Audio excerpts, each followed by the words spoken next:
So speaking of moving samples around, in terms of logistics, moving samples around can be complicated for reasons such as stability, hazards, etc. Mhm. How is Resolian set up to deal with the HGRAC regulations in China, for example? Yeah, yep. As I mentioned, Australia can be fairly similar in terms of issues and logistics as China because it's so far away geographically from the US and Europe where a lot of the material may be coming or the method and the reagents. So I'll talk about China first.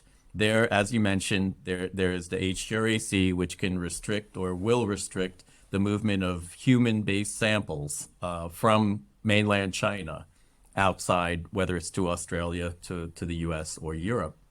And we have a team on site there that is very familiar with the HGREC process. They're able to support our clients if they're not familiar with it, and then work with them to ensure that our portion of that documentation goes into the appropriate organization for managing that.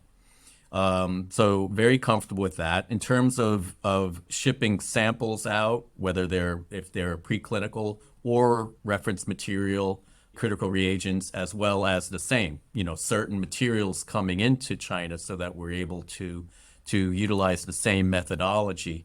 Our team again has a lot of experience with the shipping and receipt through customs of this material because what's considered hazardous or restricted in one country is not the same in another country.